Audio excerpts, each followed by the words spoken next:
What if the miracle child was actually a monster? What if the half-vampire baby Bella died to protect turned out to be everything the Volturi feared? What if Renesmee Cullen, the innocent daughter who united vampires and werewolves, was actually a psychopath with supernatural powers? In the original Breaking Dawn, Renesmee is perfect, intelligent, compassionate, the living symbol of hope. But what if the Volturi were right to be afraid? What if the characteristics of an immortal child manifested in Bella and Edward's daughter? This is the timeline where love creates a nightmare, where the family fights to protect a child who might destroy them all. This is... What if Renesmee was evil? Imagine this. Bella survives her agonizing transformation.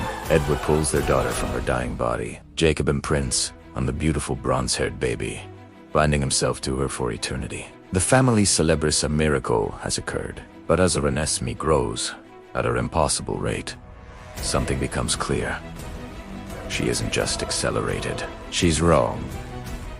The vampire side and the human side aren't blending harmoniously.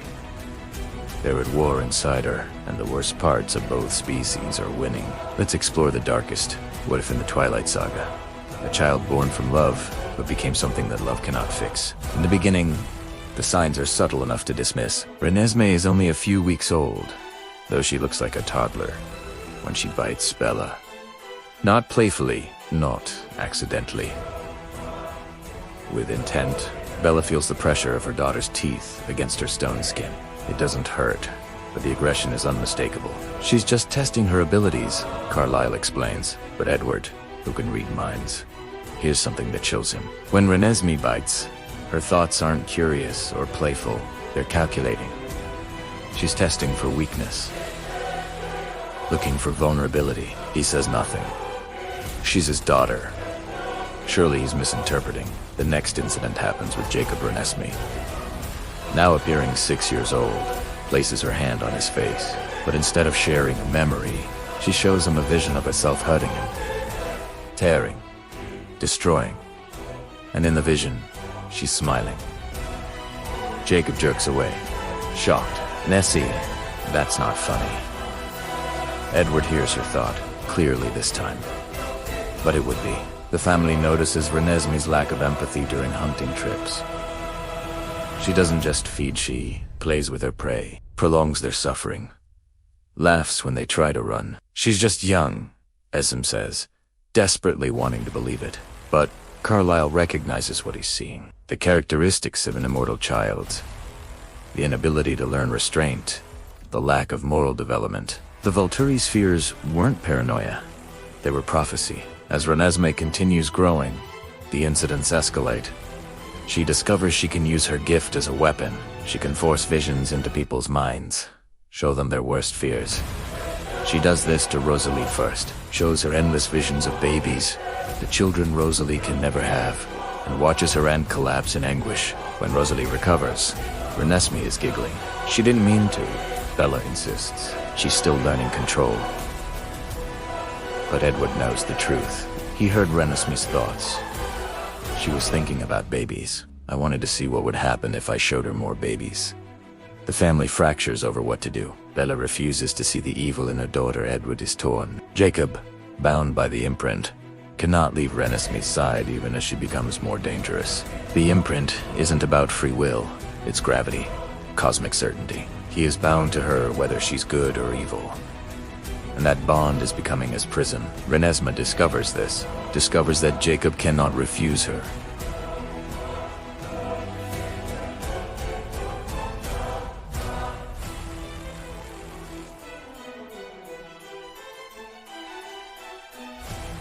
Cannot hurt her, and she begins to test the limits of that control. She orders him to hurt himself. Just small things at first.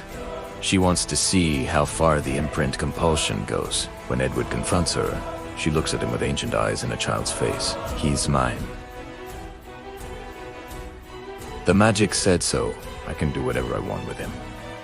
That's when Edward realizes his daughter doesn't just lack empathy. She has the moral reasoning of a vampire with none of the centuries of learned control. And she's only going to get stronger. By the time Renesmee appears 7 years old, though only 1 year has passed, The family can no longer deny what she is. The human hikers who went missing near Forks. Renesmee. The family dog that disappeared. Renesmee. The small fires in the forest. Renesmee. Carlisle calls a family meeting. They face an impossible choice.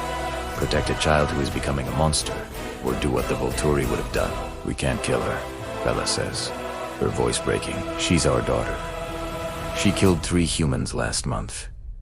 Jasper says quietly, Alice has stopped looking at Renesmee's future. Every vision shows blood, chaos, destruction that spreads beyond their family. Renesmee's accelerated growth stops when she reaches physical maturity, appearing around 17 years old.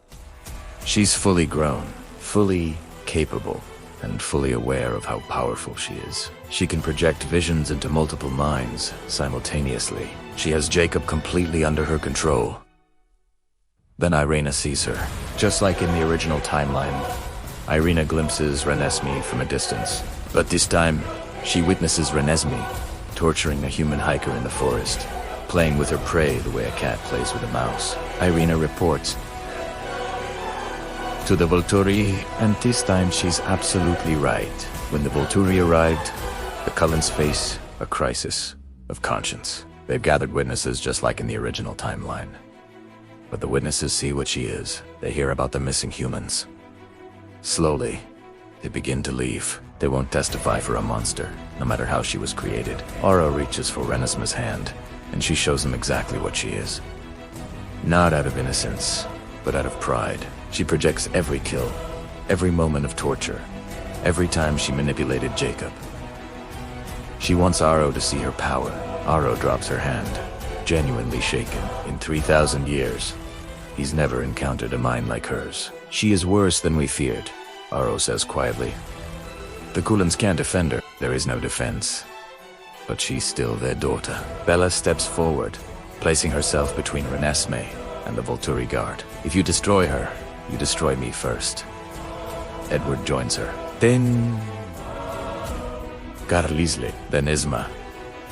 One by one, the Cullens form a wall between the Volturi and Renesmee. Jacob stands at the front, bound by the imprint, even knowing what she is.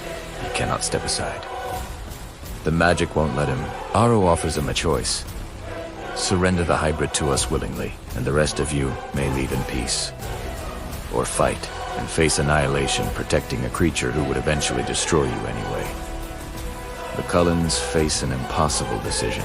Bella looks at her daughter, and Renesmee looks back with those ancient, calculating eyes, and thinks, they're useful. I'll keep them alive as long as they serve me. Edward hears that thought, and something inside him breaks. Bella, he says quietly. She doesn't love us. She never did. Bella refuses to believe it, but then Renesmee speaks, her voice sweet and cruel. Of course I don't. You're tools. Jacob is a tool. Everyone is a tool. And when you stop being useful, she smiles. Well, we'll see. The family realizes the truth. Carlisle, the compassionate doctor, makes the hardest decision of his immortal life. Oro, he says, his voice breaking. You're right. She's too dangerous to exist. The Cullens step aside. Jacob, bound by the imprint, tries to move forward to protect Renesmee, but the pack physically restrain him. They've seen what she is. They won't let him die for a monster. Renesmee finally understands she's in danger. She tries to use her gift, projecting terrifying visions into every mind around her. But Bella, with her shield, blocks the projections from reaching the Volturi. Her own mother protects her executioners. The Volturi are swift. They don't make it painful. Despite everything, Aro understands that this is a family's tragedy. When it's over, the clearing is silent. The Cullens stand together, shattered. They did the right thing, but it doesn't feel like victory. It feels like they just killed their own child to save the world from her. Months later, the Cullens are trying to rebuild, but something fundamental has broken. Bella blames herself. Edward knows the truth. She was born wrong. Jacob's imprint bond shattered when Renesmee was destroyed. He's free, but hollow. The purpose that defined his existence is gone. The family receives an unexpected visitor.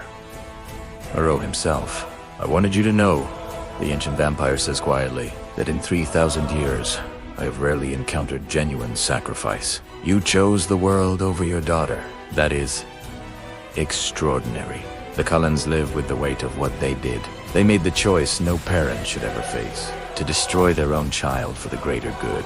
Historians will say they were heroes, but they'll never feel like heroes. They'll only feel like parents who couldn't save their daughter from herself. And sometimes, the saddest stories are the ones where love isn't enough. This is the darkest. What if we've explored? Could love create a monster? Is evil something you're born with, or something you become? And would you have made the same choice the Cullens did, or died protecting your child no matter what? Share your thoughts in the comments. And if this timeline shook you to your core, hit that like button and subscribe. We're reaching the end of our Twilight What If series. Thanks for joining me on this dark journey. Until next time, remember, sometimes the most horrifying monsters are the ones we create ourselves. Keep imagining the impossible.